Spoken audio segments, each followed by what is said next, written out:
Bismillahirrahmanirrahim. It's me, Dr. Naseem Shirzad. Is a lot of student asking regarding this concept of intercostal space. Is a lot of the time the question are asked in this topic, and it's a little bit needs some concept. But my request from all of you, whenever you are studying this topic and topic like this, you need to draw the diagram, you need to make your notes so that you will revise it in your last day in easy way. So the intercostal space is important as a lot of question is from this topic. Number first concept is that this is the concept of rib. This is the upper rib and this is the lower rib. And you know the upper rib is having the upper border and the lower border. So every rib is having upper border and lower border. Every rib is having upper border and lower border.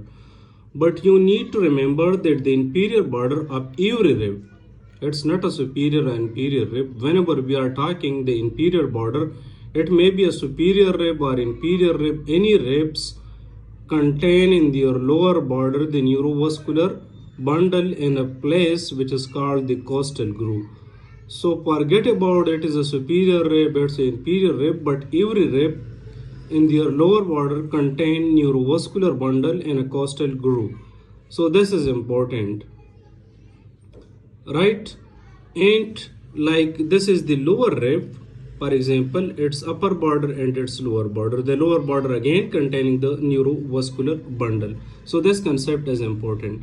Number second is the intercostal space between above rib and inferior rib. And this intercostal space is having two parts. One is the lower part of the intercostal space and the one is the upper part of the intercostal space. Now in CPSP and in FCPS part 1, how they are asking the question, but again, it's important to understand this arrangement of neurovascular bundle, like from superior to above, I means from superior to inferior or from above to below. The intercostal the neurovascular bundle can be remembered by a formula which is called VAN, means from above the first is vein, the next is the artery, and the third is the nerve. That's why the nerve is the most superficial and it is highly at risk of injury. But one point which is very important in asking an exam, that we can give intercostal anesthesia to this superficial intercostal nerves. That's why this is the only exception where we can give the anesthesia in this lower border of the rib, right? Otherwise, in other condition, we are avoiding to give anything below in the lower border of the rib. So how they can ask the question? They can ask the question like, where can we place, for example, they can give you a scenario that a patient is having tuberculosis and we need to put need to aspirate something, like in a condition patient having tension pneumothorax, where to place the chest tube. So the principle is same. Whenever we are trying to put anything, we need to put where above the rib. Just remember that whenever we are trying to put a tube or a needle, anything, that should be at the upper border of the rib. This is the upper border of the rib. You know, I have written this is the upper border of the rib. We need to avoid the lower border of the rib. That may be any rib, but the lower border of the rib should be avoided because it contains neurovascular bundle and there is a risk of injury. Number first principle is this. Number second principle, safety principle, that it should be at the lower border of the intercostal space. This intercostal space having two parts, upper part of the intercostal space and lower part of the intercostal space. So we need to put it at the lower part of the intercostal space. So they can confuse you in upper border of the rib and lower part of the intercostal space.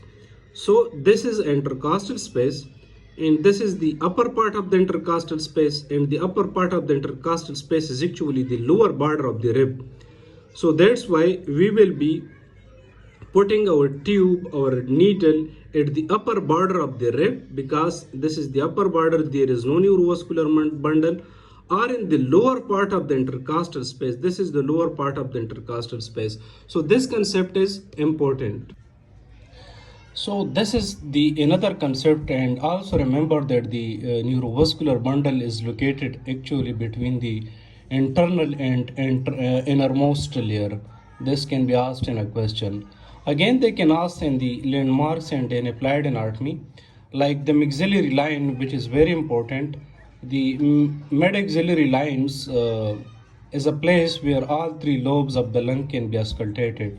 They have asked this question in a paper, that's why it is important that the mid-axillary line is important in some aspect, like all three lobes of the lung can be auscultated at the mid-axillary line.